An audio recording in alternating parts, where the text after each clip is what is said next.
Hi friends, welcome to drama explain. आज मैं आपके सामने एक न्यू कोरियन ड्रामा की एक्सप्लेनेशन करने जा रही हूँ जिसका नाम है माय लवली लॉयर। जिसमें जो हमारी फीमेल लीड है जिसका नाम मोक सो ही है, वो सुपर नेचुरल गर्ल होती है। यानी कि मोक सो ही के पास एक ऐसी एबिलिटी होती है जिससे वो लोगों के झूठ को जान जाती है। यानी अगर कोई उसे झूठ बोलता है तो वो अपनी एबिलिटी के जरिए जान जाती है कि वो उससे झूठ बोल रहा है। लेकिन इस स्टोरी की इंटरेस्टिंग बात तो ये है कि हमारा जो मेल लीड है इस पर मोक सो ही की पावर्स काम ही नहीं करती और इसी मुद्दे पर इस स्टोरी की शुरुआत होती है। सो अब हम चलते हैं स्टोरी की तरफ। एपिसोड की शुरुआत में हमें एक कंस्ट्रक्शन साइट को दिखाया जाता है जहाँ पर कुछ लोगों को मारकर लटकाया हुआ होता है और वो गैंग जिन्होंने इन्हें मारा था वो भी वही होता है। बांधा हुआ एक आदमी इस गैंग लीडर से अपनी रिहाई की भीख मांग रहा होता है, लेकिन वो गैंग लीडर इनसे पूछता है हमारी इन्फॉर्मेशन दूसरी गैंग को किसने दी और इन्हें नीचे गिराने की धमकी देता है। जब वो इन्हें नीचे गिराने ही वाले होते हैं तभी वहाँ एक गाड़ी आती है जिसे देखकर वो रुक जाते हैं। इस गाड़ी में एक लड़की बाहर आती है जो हमारी फीमेल लीड मोक सो ही होती है। गैंग लीडर मोक सो ही को देखकर बोलता है, ओए बच्ची, क्या तुम लॉयर हंटर हो? मोक सो ही हाँ बोलती है, लेकिन कोई भी मोक सो ही के बात पर भरोसा नहीं करता। इनफैक्ट एक लंगड़ा आदमी मोक सो ही का मजाक बनाने लगता है, लेकिन फिर गैंग लीडर चेयरमैन जिसके लिए वो काम करता था इससे कंफर्म करता है। मोक सो ही इन बांधे हुए 3 आदमियों से पूछने लगती है। तीनों मना करते हैं। मोक सो ही को पता चल जाता है कि ये सच बोल रहे हैं। मोक सो ही लीडर को बताती है कि इनमें से कोई नहीं। वो लंगड़ा आदमी बोलता है, आप इस बच्ची की बातों पर क्यों यकीन कर रहे हैं? तब मोक सो ही उस लंगड़े आदमी से पूछने लगती है, कहीं तुम तो नहीं जिसने इन्फॉर्मेशन लीक की? पहले तो वो जवाब नहीं देता, लेकिन फिर लीडर के जोर डालने पर बोलता है, नहीं, मैंने इन्फॉर्मेशन लीक नहीं की। ये बात सुनते ही मोक सो ही के कानों में आवाज गूंजने लगती है और इसे पता चल जाता है कि यही आदमी है जिसने इन्फॉर्मेशन लीक की। वो आदमी मना करने लगता है और बोलता है, अरे मैंने तो इस गैंग से आपके लिए लड़ाई की जिससे मेरा पैर टूटा। ये बात सुनते ही फिर मोक सो ही के कानों में आवाज गूंजती है और इसे पता लग जाता है कि पैर टूटने वाली बात झूठ है। जब गैंग लीडर इसका पैर चेक करता है तो पता चलता है कि ये सच में ठीक था। इसका पैर तो बिल्कुल ठीक था, बस ये नाटक कर रहा था। गैंग के लोग इसे मारने लगते हैं। मोक सो ही गैंग लीडर को पूछती है, आप इसे जान से मार दोगे क्या? गैंग लीडर मना करता है। तब मोक सो ही के कानों में आवाज गूंजती है और वो बोलती है, आप मेरे सामने झूठ बोल रहे हैं। तब गैंग लीडर मोक सो ही को यकीन दिलाता है कि वो इसे जान से नहीं मारेगा और मोक सो ही को इसके काम के पैसे देता है और सब मोक सो ही को लॉयर हंटर बोलकर इज्जत देने लगते हैं। मोक सो ही काफी डरी हुई होती है पर वो जाहिर नहीं करती। वो अपनी कार में बैठकर वहां से जाने लगती है। रास्ते में मोक सो ही की नजर एक लड़के पे पड़ती है जिसने सेम फुटबॉल जर्सी पहनी होती है जैसी मोक सो ही ने पहनी थी। मोक सो ही आगे चली जाती है, लेकिन तभी हमें इस लड़के को बताया जाता है जिसके हाथों में खून से भरा हुआ कपड़ा होता है।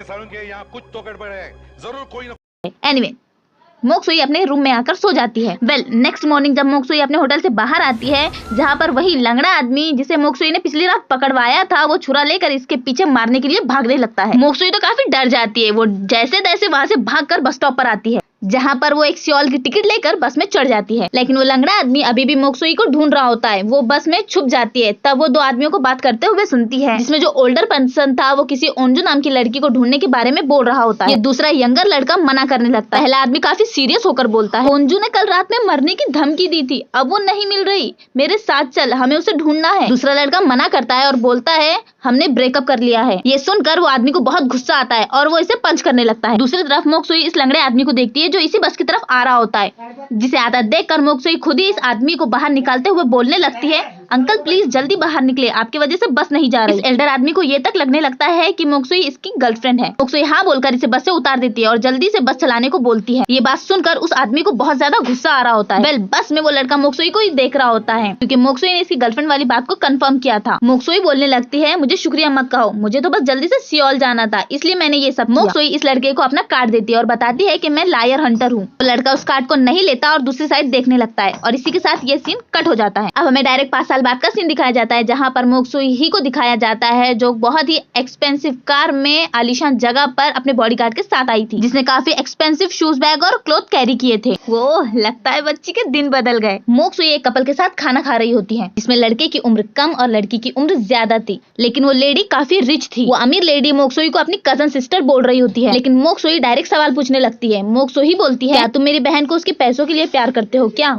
आदमी बोलता है, पहले करता था लेकिन अब नहीं। मोक सो ही को पता चल जाता है कि वो सही बोल रहा है। इस तरह मोक सो ही काफी सवाल पूछती है जिसका वो सही सही जवाब देता है। ये बात सुनकर वो अमीर लेडी भी काफी खुश होती है और फिर अपनी शादी की बातें करने लगती है।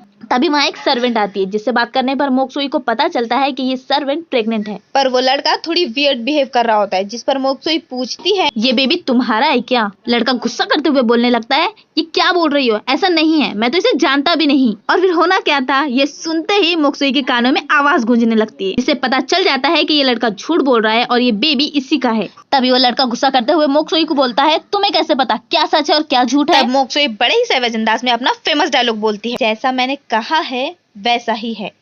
ये सुनकर वो लड़का गुस्सा करते हुए मोक्सुई पर हाथ ही उठाने वाला होता है कि मोक्सुई का बॉडीगार्ड उसे रोक देता है। आदमी मना करने लगता है, पर क्या हो सकता है, ये तो रही लायर हंटर, अब इससे कोई बच सकता है क्या भला? एनीवे, अमीर लेडी गुस्से में पागल होकर आखिरी सवाल पूछती है, मैं इम्पोर्टेंट हूँ या वो? मैं ज्यादा खूबसूरत हूँ या वो?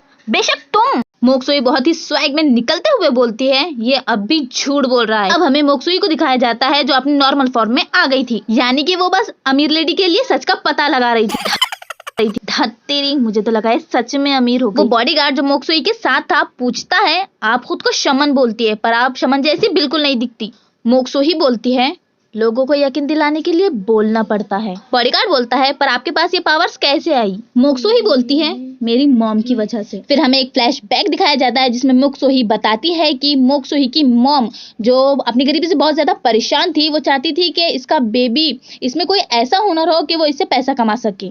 इसके लिए वो बुद्ध टेम्पल, कभी चर्च और हर भगवान और हर गॉड के टेम्पल जाकर प्रेयर करती थी, जिसके नतीजे में मोक्सुई को ये पावर्स मिली थी। मोक्सुई बचपन से ही लोगों के झूठ को पकड़ लेती थी। एक बार जब मोक्सुई बहुत छोटी थी तब उसने अपनी मॉम को कच्चे वाली डॉल मांगी थी, जिस पर मॉम ने उसे कहा था कि वो उसे अगली बार दिला देगी। और ये सुनकर मोक्सुई के कानों में आवाज गूंजने लगी और मोक्सुई समझ गई कि मॉम झूठ बोल रही है। जब मोक्सुई हाई स्कूल में आई तो मोक्सुई की मॉम चाहती थी कि मोक्सुई लॉयर बनकर अपनी एबिलिटी को यूज करे, लेकिन पढ़ाई तो मोक्सुई से होती ही नहीं थी। तब एक लड़की मोक्सुई के पास आकर उसे हेल्प करने को बोलती है, ताकि वो मोक्सुई के पावर से अपने बीएफ की सच्चाई को पता कर सके। इसके बदले वो इसे पे भी करती है और इसी से मोक्सुई को पैसा कमाने का आइडिया मिलता है और मोक्सुई बन जाती है लायर हंटर। प्रेजेंट टाइम में मोक्सुई इस गार्ड को बोलती है, मैं इस तरीके से अमीर लोगों की मदद करती हूँ जिसके बदले वो मुझे पे कर दे, तभी तो मैं तुम्हें सैलरी दे पाती हूँ। गार्ड एक न्यू रिलीज सॉन्ग सुन रहा होता है और फिर इस सॉन्ग के सिंगर के बारे में बातें करने लगता है, जिसमें बॉडीगार्ड बोलता है, कितनी अजीब बात है, इतना बड़ा और सुपरस्टार सिंगर, लेकिन आज तक इसे किसी ने नहीं देखा, लोग सिर्फ उसका नाम जानते हैं, किम दोहा। दूसरी तरफ हमें एक लड़के को दिखाया जाता है जो मास्क पहनकर गाड़ी चला रहा होता है। तभी एक पुलिसमैन इसकी गाड़ी को रोककर इसको मशीन में फूंकने को बोलते हैं ताकि वो इसकी ड्रिंकिंग लेवल को जान सके। वो लड़का मास्क उतारने को हेजिटेट कर रहा होता है, लेकिन जब वो अपना मास्क निकालने ही वाला होता है तब एक कार बहुत तेजी से आकर एक पुलिसमैन को हिट कर देती है, जिसकी वजह से सभी पुलिस वाले इस गाड़ी के पीछे भागते हैं और इस मौके का फायदा उठाकर वो मास्क वाला लड़का भी वहाँ से भाग जाता है और एक सुनसान जगह जाकर अपनी गाड़ी रोककर अपना मास्क निकालता है। अबे एक सेकंड, अरे ये तो वही बस वाला बंदा है, राइट? काफी मिस्टीरियस है ना? ये तो अपना मास्क भी नहीं उतारता। गड़बड़ है, कुछ ना कुछ तो गड़बड़ जरूर है। एनीवे, नेक्स्ट सीन में हमें एक अवार्ड शो को दिखाया जाता है जहाँ पर शोहान नाम की एक आइडल एक न्यू रिलीज सॉन्ग पर डांस कर रही थी जो किम दोहा का होता है, यानी कि वही सिंगर जिसके बारे में मोक्सुई और गार्ड बात कर रहे होते, जिसे अभी तक किसी ने भी नहीं देखा होता है।